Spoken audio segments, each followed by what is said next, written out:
पिता पुत्र और पवित्र आत्मा के नाम पर आमीन। मेरे प्यारे दोस्तों, आप सबों को पिता परमेश्वर की और सबको निमंत्रण दे रहा हूँ। ईसा मसीह पिता परमेश्वर को प्यार को प्रकट कराने के लिए पृथ्वी पर आया और पिता परमेश्वर का प्यार जो अपनाता है वे सब पिता परमेश्वर के साथ अनंत काल तक जीते रहेगा। ये शुभ संदेश देने के लिए ही पिता ने अपने एकलौते पुत्र को पृथ्वी पर भेजा था। मेरे दोस्तों, यदि आप लोग पहले बार ये वीडियो देख रहे हैं, कृपया करके सब्सक्राइब कीजिए, दाहिने का बेल आइकन भी दबा दें और आप लोग लाइक करके देखें और बहुत से लोगों तक पहुंचने के लिए आप लोग शेयर कीजिए। आपके रिश्तेदारों को, दोस्तों को, पड़ोसियों को आपके व्हाट्सएप ग्रुप में ये वीडियोस आप लोग शेयर कीजिए, क्योंकि प्रभु की इच्छा के अनुसार हम जिएंगे तो हमें भरपूर आशीर्वाद मिलेगा। दोस्तों, प्रभु ने कहता है, ईश्वर ने अपनी प्रजा की संख्या बहुत अधिक बढ़ाई और उसे उसके विरोधियों से अधिक शक्तिशाली बनाया। प्रभु का वचन स्तोत्रगार कहता है, ईश्वर ने अपनी प्रजा की संख्या बहुत अधिक बढ़ाई। लेकिन आज देखो, इस वचनों के अनुसार वचन के आधार पर जीने वाले कितने लोग हैं। प्रभु ने अपनी पवित्र प्रजा की संख्या इतना अधिक बढ़ाई और उसके विरोधियों से अधिक उसे शक्तिशाली बनाया। आजकल हमारे विरोधियों से ज़्यादा शक्तिशाली है क्या हम लोग? आजकल हमारे संख्या बहुत अधिक बढ़ रहा है क्या? क्योंकि आज सब ये कि आधा बच्चे को जन्म देगा उसके बाद समाप्त करता है, बच्चा नहीं चाहिए।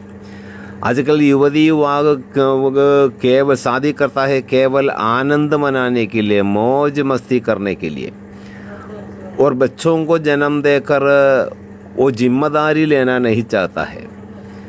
और वे अपने युवावस्था में हर उल्टा पुल्टा धंधा करते यश का ज़िंदगी चाहते हुए वे जी रहा है। लेकिन कुछ बुजुर्गों का तब बड़े परेशानियों में फंस जाता है। उसको देखने के लिए, उसको संभालने के लिए कोई नहीं होता। अपने बच्चा जिनको पैदा होता है, क्योंकि उसको मालूम माता पिता उनको नहीं देखा, उसको देखभाल नहीं किया, इसी कारण आजकल बच्चे भी माता पिता को भी देखने में असमर्थ हो जाते हैं। क्योंकि प्रभु ने कहता है, ईश्वर ने अपनी प्रजा की संख्या बहुत अधिक बढ़ाई, लेकिन आज बहुत घटते जा रहा है। ईसाइयों का, विश्वासियों का, धर्मियों का जिंदगी सब खत्म हो रहा है और उसे विरोधियों से अधिक शक्तिशाली बनाया। प्रभु ने ही चाहता था, जब मिस्र देश में इस्राएल के लोग गुलाम थे, वहाँ से छुड़ाकर कानान देश में गया और आदि से लेकर आदम को सृष्टि की। उसी टाइम से प्रभु ईश्वर ने आदेश दिया, फलो फूलो और पृथ्वी पर फैल जाओ, संतानों को जन्म दो। आप शादी करना, संतानों को जन्म देना, आप अपने संतानों को भी, बच्चों को भी शादी कराना, उसको भी बच्चा संतान पैदा होने दो कि तुम्हारा संतति, तुम्हारे संख्या बढ़ते जाए। लेकिन आज हम कलीसिया में विश्वासियों के बीच में देखेगा, धर्मियों का गिनती नहीं है, धर्मी है ही नहीं, सब पापी बन गया। सब ईश्वर के पास जाने वाला नहीं, बल्कि ईश्वर से दूर जाने वाला। इस दुनिया के मोह माया में फंसकर वे लोग अपने मौज मस्ती करना चाहते हैं और अपने धंधा में वे लोग रहता है और अपना ज़िंदगी में वे मर जाता है। जो पाप करता है वह मर जाएगा। पुत्र अपने पिता के पाप का दंड नहीं भोगेगा और पुत्र के पाप का दंड पिता नहीं भोगेगा।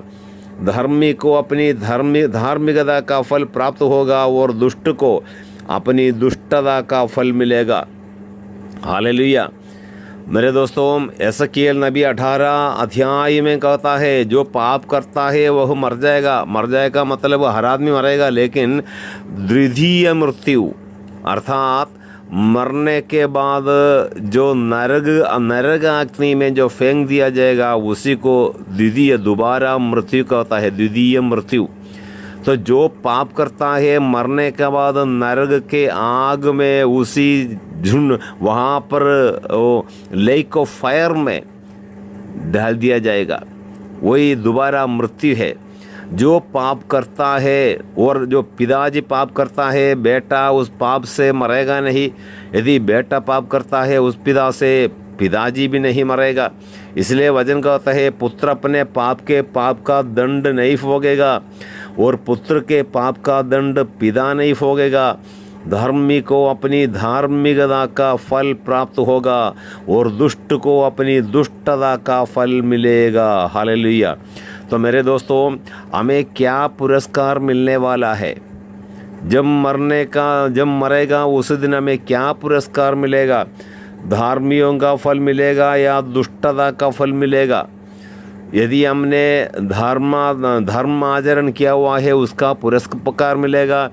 यदि दुष्टता किया हुआ है दुष्टता का फल मिलेगा। एजकिएल नबी 18:4 में हम पढ़ते हैं, सभी आत्माएं मेरी है, पिता की आत्मा मेरी है और पुत्र की आत्मा भी। जो व्यक्ति पाप करता है वही मरेगा। प्रभु कहता है पिता की आत्मा भी मेरी है और पुत्र की आत्मा भी मेरी है। जो व्यक्ति पाप करता है, बुराई करता है, बुराई में फंस जाता है, जो पश्चाताप नहीं करता, उस बुराई में ही जिंदगी समाप्त करते हैं। जो बुराई में भी जो मरता है, दोस्तों प्रभु का वचन सिखा रहा है, वह पैदा नहीं होने से अच्छा था। क्योंकि कुछ लोग सोचता है मरने के बाद क्या होने वाला है। देखो, ईसा मसीह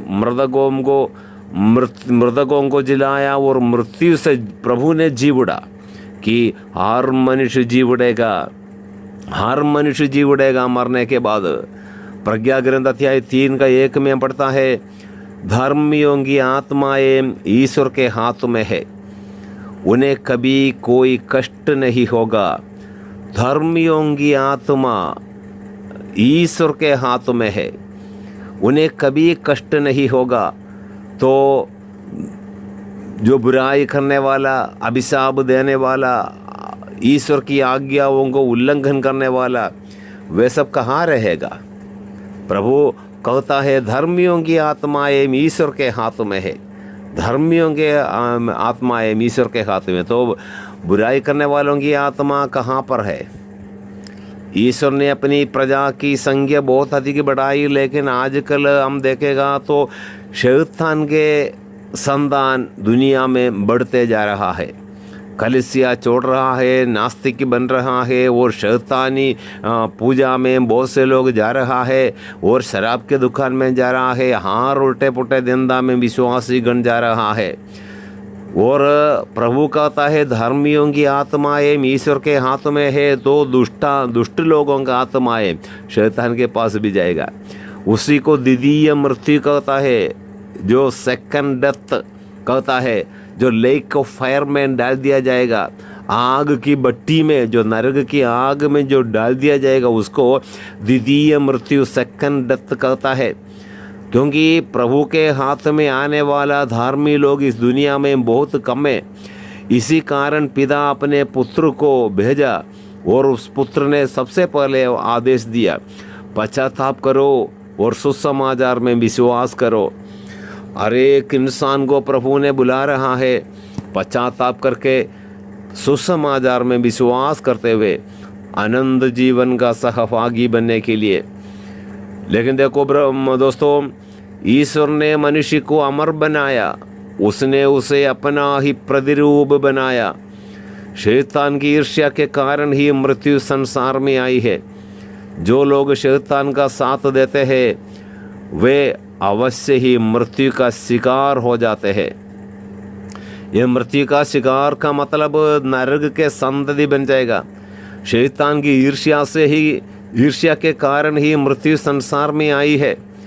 जो लोग शैतान का साथ देता है, इसका मतलब जो शराब पीते हैं, लड़ाई करता है, प्रभु का वचन को निंदा करता है, प्रभु के पास नहीं आता, प्रार्थना नहीं करता, बाइबल नहीं पढ़ता, प्रभु की राज्य की खोज नहीं करता। जबकि इस यीशु ने कहा ईश्वर की राज्य और उसकी धार्मिकता की खोज करो, बाकी आपको जो कुछ ज़रूरत है सब कुछ यूँ ही मिल जाएगा।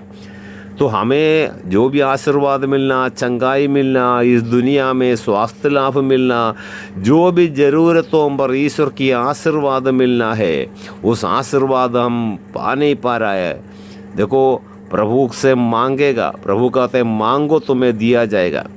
हमें जो कुछ ज़रूरत है प्रभु से मांगो, प्रभु हमें दूंगा वायदा किया। लेकिन हम कोई प्रभु के पास नहीं जाता, प्रभु से दूर रहना चाहता है, क्योंकि शराब पीते, गाली देते, व्यभिचार करते, मूर्तियों को पूजा करने में बड़े आनंद लेते हैं बहुत से लोग। क्योंकि पत्थर लकड़ी से बनाया हुआ मूर्ति के सामने कुछ भी करो, कुछ भी नाटक करो, कुछ भी करते रहो, उसको पता ही नहीं चलता आप क्या कर रहा है। लेकिन आप किसी भी देव मूर्ति के सामने कुछ भी नाटक करो, जीवंत ईश्वर और उसके एकलौते पुत्र और पवित्र आत्मा सब कुछ जानता है। इसलिए वचन कहता है धार्मियों की आत्माएं ईश्वर के हाथ में है, उन्हें कभी कोई कष्ट नहीं होगा। मूर्ख लोगों को लगा कि वे मर गए हैं, मूर्ख लोगों को लगा कि वे मर गए हैं। दोस्तों, इंसान मरेगा, लेकिन प्रभु की हाथ में उस धर्मियों की आत्मा है। धनी और लाजरुस का दृष्टांत में प्रभु ने स्पष्ट किया गया, दोनों मर गया, धनी आदमी मर गया, लाजरुस भी मर गया।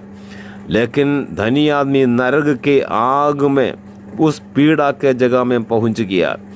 लेकिन कंगाल लाजरस इब्राहिम के गोद में आनंद मना रहा है।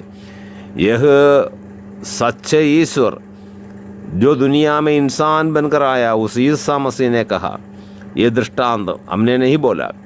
तो दोनों मर गया, दफनाया गया, लेकिन धनी आदमी नरक की आग में चिल्ला रहा है, रो रहा है, और ऊपर आंखें उड़ा कर देखा, कंगाल लाजर को दिखाई दिया इब्राहिम के गोद में बैठा हुआ, बड़े आनंद के साथ बैठा हुआ, बड़े आनंद मना रहा है। तो उसने आगों के बीच में से पुकारा, ये पिता इब्राहिम लाजर उसको भेज दे, उसका अंगुली पानी में डालकर एक बूंद पानी मेरे होठों को गिला कर दे। मेरे दोस्तों, ये वचनों को इसलिए लिखा हुआ है, पवित्र वचन सिखा रहा है धर्मियों की आत्माएं ईश्वर के हाथ में है। तो बुराई करने वाला, ईश्वर से अलग करने वाला, इस दुनिया में बड़े मौज मस्ती करने वाला, पैसा कमाते हुए पैसा से हार उल्टे पुल्टा धंधा करते हैं, और शैतान के संतान बनकर जो मरता है उसको बड़े पुरस्कार मिलने वाले आग के भट्टी में, जो नरक आगती में फेंक दिया जाएगा, शैतान के दास बनकर वहाँ पड़ा रहेगा, वही होगा तुम्हारे लिए पुरस्कार। ईश्वर कहता है मैं किसी की मृत्यु पर, किसी का नरक आग्नि में डालने में मुझे पसंद नहीं आता, लेकिन आप ईश्वर की महिमा देने के बदले शैतान की महिमा देते रहेगा। ईश्वर के आदेशों को तिरस्कार करता है, तुच्छ समझता है, और शरीर के मोह में फंस जाता है, शैतान के जाल में फंसता है, और शैतान के कार्यों को करते हुए उसकी महिमा देते हैं, और उसके राज्य में नरक के उस आग की कुंड में पहुँचेगा। मेरे दोस्तों, उसी जगह इतना अच्छा नहीं है। ईश्वर ने मूर्ति नहीं बनाई, वह प्राणियों की मृत्यु से प्रसन्न नहीं होता, लेकिन शैतान की ईर्ष्या से मृत्यु संसार में आया, उनके साथ देने वाला उसका शिकार बन जाते हैं। हालेलुया। दोस्तों, इसलिए हम प्रभु के साथ रहे, आनंद जीवन का सहभागी बनने के लिए प्रार्थना करें और मेहनत करें। हम प्रार्थना करें, ये पिता परमेश्वर ईसा मसीह को आपने पृथ्वी पर हमारे मुक्तिदाता बनाकर भेजा, और उसने हमारे अपराधों के लिए अपना जीवन को अर्पित किया, और उसने कहा मैंने तुम्हें जैसे प्यार किया उसी प्रकार तुम एक दूसरों को प्यार करो, कि तब तुम मेरे शिष्य बनोगे।